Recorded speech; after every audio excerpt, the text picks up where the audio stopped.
Hi, I'm Ray, and the topic of my research paper is on self-complexity. The purpose of my research paper is to look into self-complexity, and these are some of the questions I ask myself while doing the research for the paper and doing the writing. Some questions such as what is self-complexity? Is there any theories about self-complexity? Um, how does it potentially affect our lives, regarding our well-being and our emotions, etc.? How does it relate to our identity, as we discussed in this class? And how can it be used in different mental illnesses, as maybe potentially therapeutic utilities? The outline of my paper is structured based on the information I found.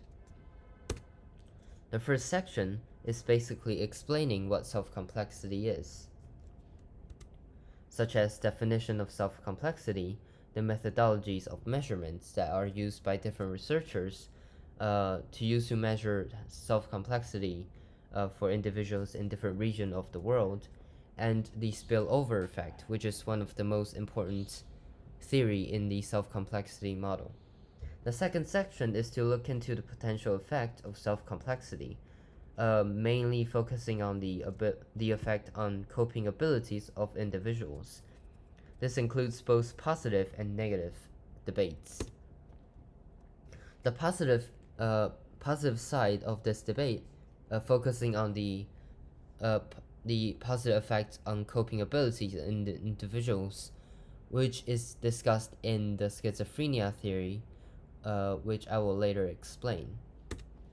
The negative is, of course, focusing on the negative effect on coping abilities, and this for this part, it mainly used ideas discussed in an article talking about bipolar individuals and how the structure of self-complexity in these individuals has the importance on creating their bipolar symptoms, which is also relating to self-complexity. So what is self-complexity? According to Brown et al., it is a joint function of the numerousness and relatedness of a person's self-aspect.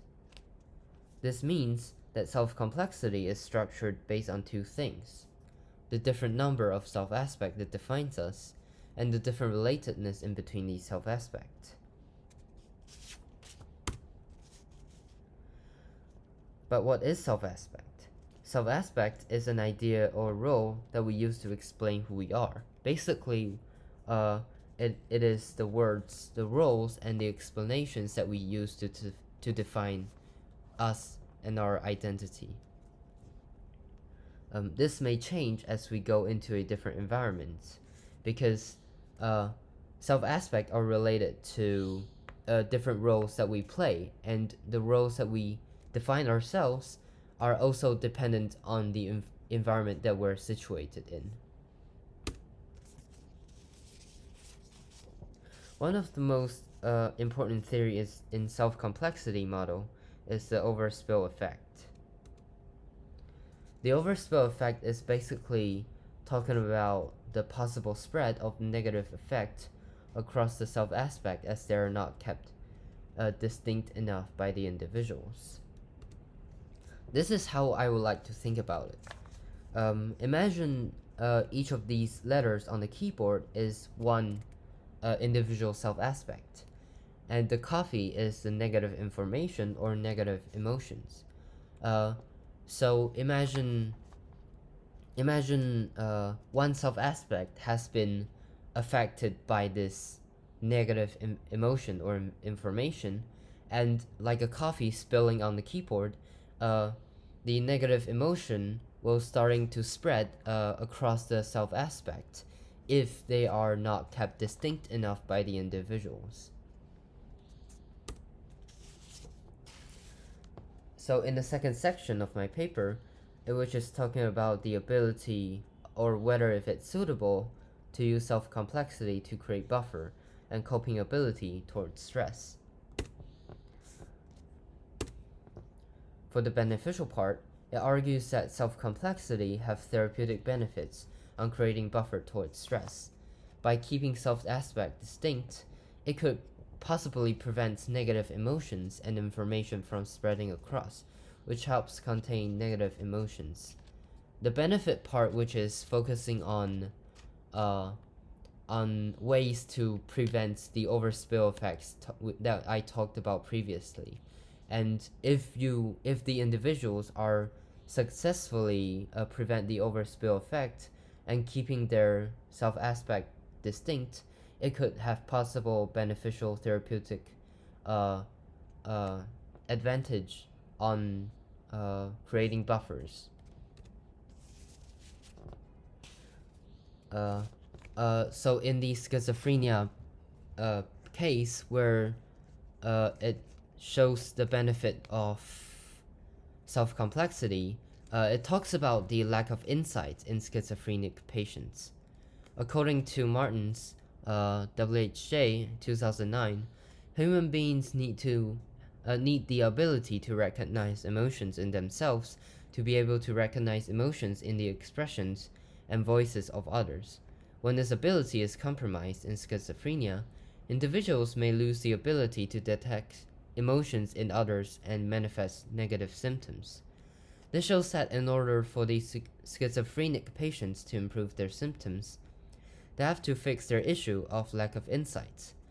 The lack of insight is one of the most observed symptoms in most of these schizophrenic patients. The lack of insight is the reason that caused their disability to understand themselves and the people around them, including the people's emotions and their feelings, which we normally could interpret from the tones and the facial expressions of others.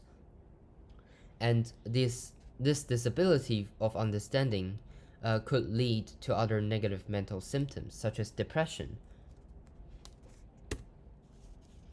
Some beneficial use of self-complexity on schizophrenic patients. So, as mentioned previously, it is theorized that as a way to help with symptoms from the lack of insight, the increase of self-complexity could be a way to increase their awareness to themselves, like who they are and what role they play. So by reminding who they are using the rise of self-complexity, they're more likely to understand their own emotions and feelings, which results in alleviating the pain and suffering from not being able to understand and communicating with other people. Regarding the disadvantage of the use of self-complexity, it is arguing that if the individual does not properly control their self-complexity, this might lead to disrupted emotional stability. This is seen in bipolar patients as they excessively compartmentalize their self-aspect, creating extremely polarized self-aspect leading off instead of balanced ones.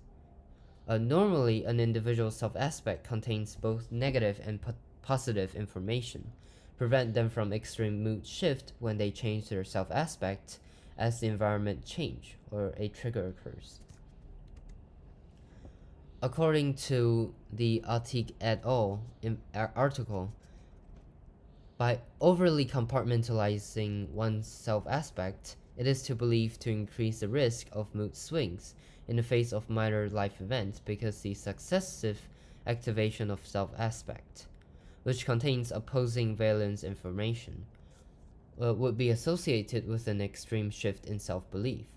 This is explaining the relation the excessive distinctiveness of the self-aspect could lead to extreme shift in self-belief, which result in extreme mood shift of the individuals because of the shift in their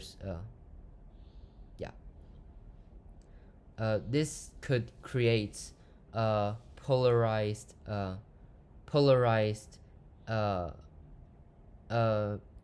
emotions of the individuals because as they switch their environment, the associated self aspect also shifts, and if the self aspect are associated with either extreme positive or extreme negative information, when they switch from one positive extremely positive self-aspect to a extremely negative self-aspect, their emotional stability will also associate in this extreme shift.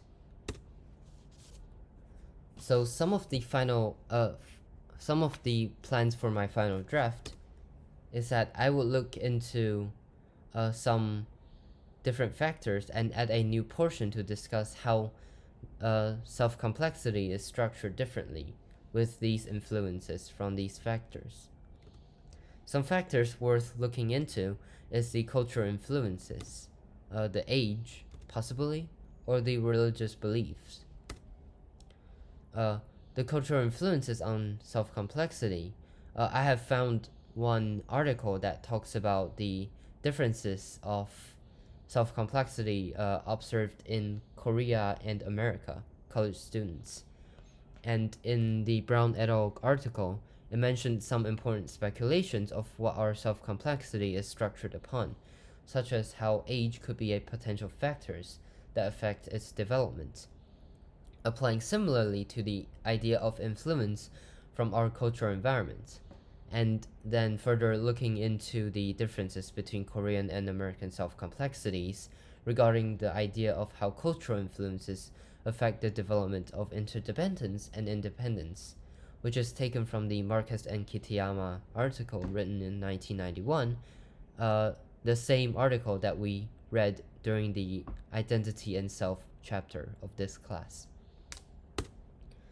More plans for my final draft is that I would add more evidence and elaborate more based on the quotes and evidences from the sources to support my statements. I will also go over the basic structure of my essay and enhance it, and possibly pay more attention to the flow of the wording and fix any grammatical errors along the way. Thank you.